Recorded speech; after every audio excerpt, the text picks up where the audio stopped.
6 minutes late, totally my fault. I had a cat in here that wanted to get out of the room. I had bad lighting. I had a computer that kept turning on behind me, just life over here. So I wanted to come in first. We're doing another split live. Kara is sitting in her little cute office right now. We were together today. We had some really great podcasts, some really great meetings with people. It's got some really cute flat lays done. So just lots going on. We are just in such a growth period right now. It's really, really exciting to be a part of. And we're just trying to have it as much fun as we can as we try and keep our feet on the ground. So with that, we wanted to talk about prioritizing. It's something I think a lot of people can think they have under control or think they know what they're doing until they get into a position or a situation in their life where they have things coming from all angles, can be all good things. But at the end of the day, if you have 5 and 6 things coming from all angles that are business related, and then you also have like life happening around you, prioritizing is a huge and very crucial part to actually being successful and actually being happy while doing all of those things. So I wanted to talk about this especially because I am in the midst of trying to prioritize my life a little bit better as everything continues to grow with my blog, with my Haute Society, as my little family is changing. We lost our puppy last week, so there's been just lots of things that have happened, and nothing has slowed down, and that's okay. But I have not prioritized so well, and this has been a time in my life where I finally realized, I can write down as many things and keep as many things up here as I think needed or necessary, and then when the time comes and I have a million things going on, I tend to lose my shit. Excuse my language, but I do. And I had one of those moments Tuesday, which is kind of what inspired us to bring this to light on the live. So I'm done with my little intro, but we wanted to talk about prioritizing and how that can change your business in literally 2 seconds if you get it down. This is not something that's going to take, a terribly long time. It's really just kind of a mindset that you have to go in to doing things. So I actually made a list. You're welcome, Kara. I know you would be just so proud of me right now.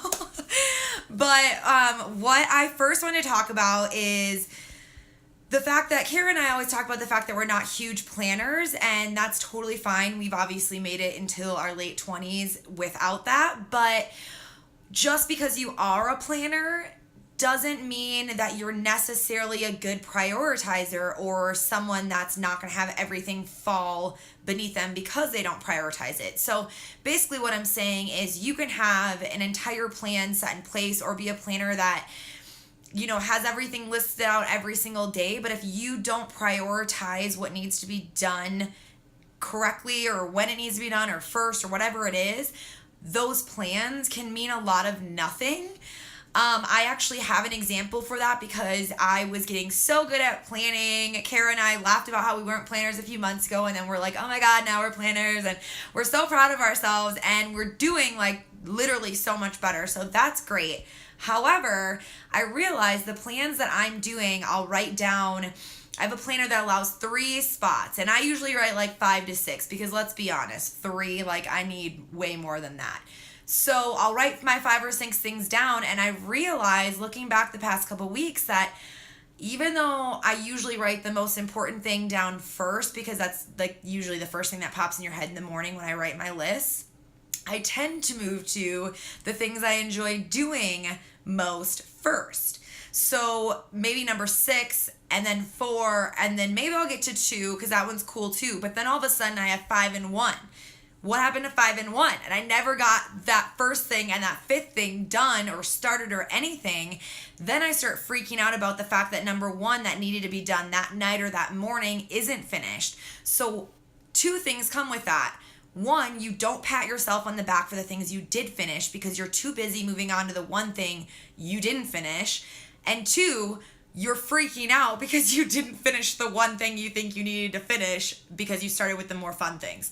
So that makes sense. You can have a plan completely set in place for the day, but if you're not prioritizing what needs to be done first, your entire plan can just be shot down because you're still going to end up stressed. You're still going to end up sitting there until 12:30 a.m. to finish that one thing. And then you're still not going to feel accomplished the next day because you have a whole new list and you didn't even get to pat yourself on the back for the things you accomplished the day before that probably would have moved over to day 2. So that's that one rant. And that was definitely something I dealt with this week and had that meltdown on Tuesday that I told you guys about earlier. So the other thing I wanted to touch base on is just because you have a plan set in place doesn't mean that it's going to be the end all be all. So Kara and I touched a little bit on this, and she'll probably say, some fancy words and make it sound all like educational and lists, and it's like out of a book. And I just look at her sometimes and I'm like, did you just find that out of a book? She's so good. But so mine's not going to sound that like nicely put out there, but basically what I'm saying is things can fall apart no matter what. You could be an absolute planner, 100% put together, and if things change and then your entire world falls apart, I can't necessarily call you a good planner, because a good planner in my eyes is someone that prioritizes the important things, and then if all hell breaks loose, they switch their mood around, they flow with the new plans, and move on with it. So instead of freaking out like I did Tuesday and having a complete meltdown, calling my husband, crying, what am I doing? I can't finish all of this. How are we going to do this, and this? I could have just been like, okay, things changed. I'm a week behind. We traveled for 3 weeks, which we already knew was going to be a delay. We then lost our puppy last week. So that was about 2 days of emotions, an entire night in the ER thing. So if you can imagine, obviously I'm a little bit behind. So what I should have done in that moment is realize the life that happened around me, realize that my plans don't always work out, and then sit back and prioritize the things that I have planned out for importance to not so important, and then work from there. Easy peasy. You can't always be perfect. You can't always get every single thing done on your list, and you need to understand how to let those things go. It's going to make you happier, your significant other happier, your family members happier. It's a win, win, win, win across the board. So basically, if you're a planner, just because of that doesn't mean you're necessarily prioritizing your plans the right way. And just because you have a plan doesn't necessarily mean it's always going to be the end all be all, black and white, this is what's happening.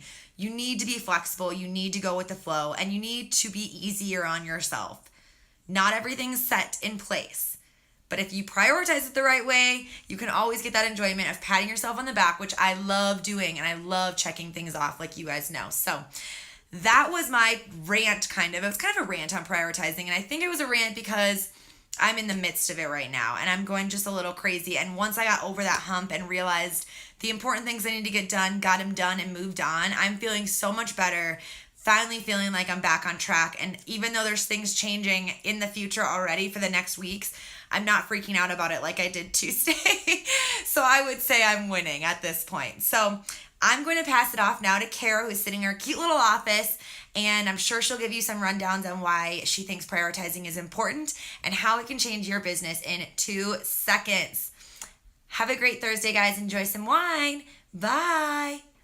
Well, that was really great from CJ. It was really inspirational as far as why you should prioritize.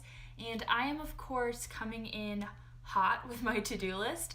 I also put on perfume for this live, as if that was going to affect you guys at all. Doesn't matter, but I'm smelling really great just in case you cared.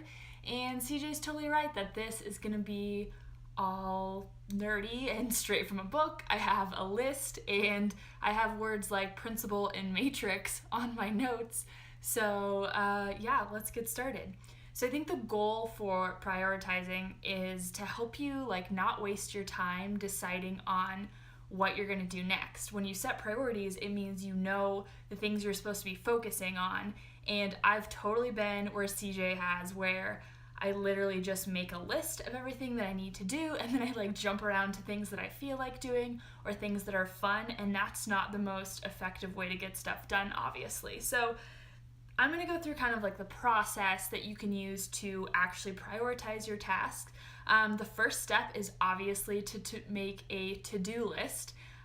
Just kind of write down everything that you know you need to get done. And the easiest way to make sure you're capturing everything is to work backwards. So start with due dates, and then plan out tasks that need to get done from there so that you're working towards things and that you have flex time. So not everything is last minute. If you're like me, you're a big procrastinator, or really I like to say that I'm just optimistic when it comes to time, that I just think I can get everything done in like a very short amount of time, and I definitely can't.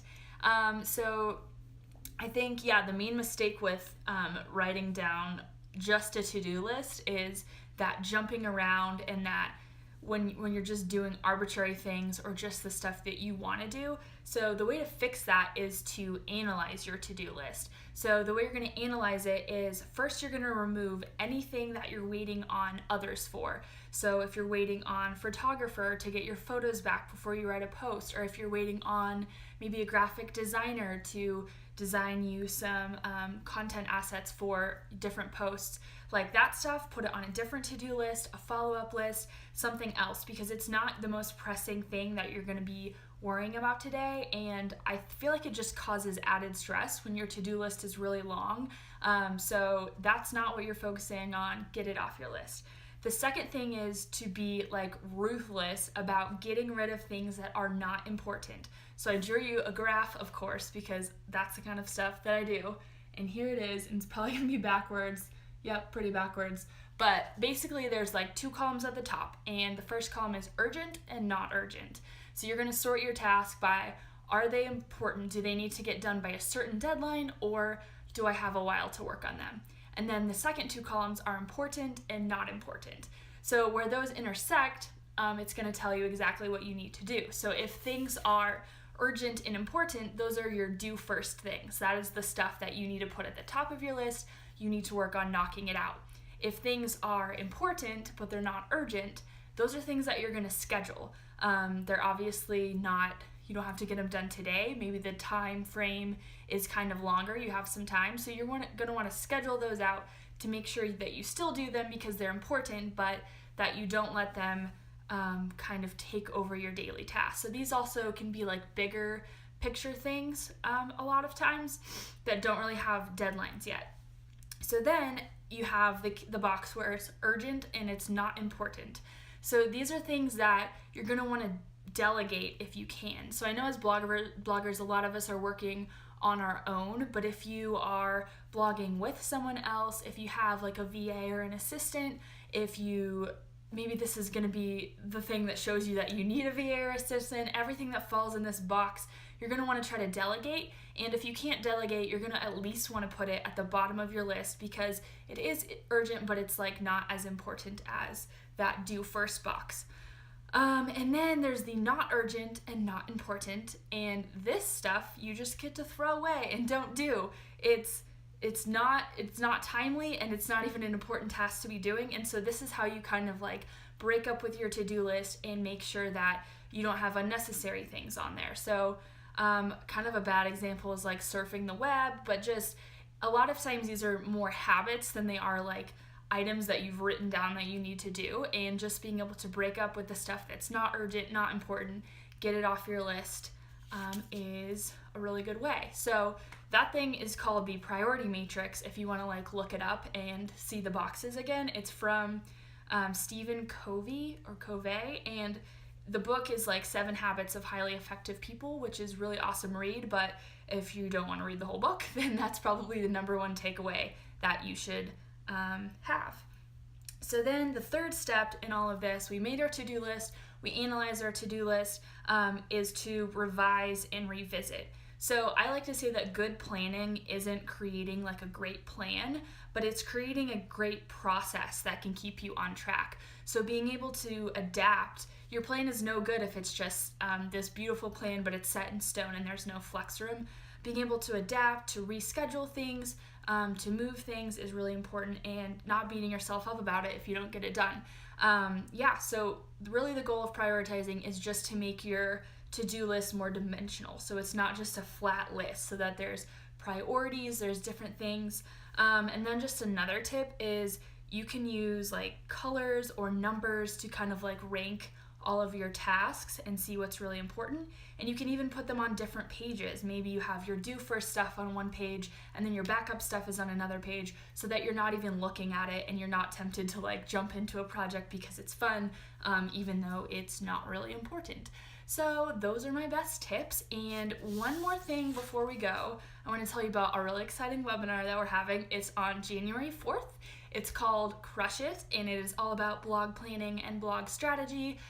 We just kind of thought that we would do a webinar to help everyone plan, get their blog on track for 2018, because as you're setting resolutions for your personal life, you probably should be setting resolutions and goals for your blog, especially if you want to make it a business and take it to the next level, which is so cheesy, but like so true. So we're going to be talking about content planning and strategy, which is something like not a lot of people take the time to learn. A lot of us just like become a blogger and start creating content and don't really think about like the strategy that's going into it, or even like the feedback cycle from our audience, how to like really find out what they want to hear. So we're going to be talking about content planning, and then we're going to be talking about goal setting. So this is setting like growth goals for your blog, how you're going to grow your blog, how you're going to grow your social media accounts, then brand collaboration goals. So maybe that's a dollar amount, maybe that's a number of collaborations, maybe it's just collaborating with brands you love, and then like personal development goals. So again, like a lot of us didn't set out to be bloggers, and there's no like blogging degree or blogging school. So as we grow and as we kind of get into it, there's a lot of stuff that we have to learn and improve on. So how do you set goals to make sure you're developing and teaching yourself so that you can get better? So that is January 4th. If you want to sign up, it's totally free. Just go to our website and there's a bar at the top that says like save your seat, and you can click the button, or you can go to like myhoodsociety.com/save-your-seat. And you can also sign up there. There's a really pretty countdown timer. It's in 27 days. So yeah, hope you all come, and I hope this was helpful as we kind of move into the holidays, into the busy season, that you can really dig into setting priorities so that you don't get stressed out with all the stuff you have to do. But anyway, we'll see you hopefully at the webinar, and yeah, bye. Happy Thursday.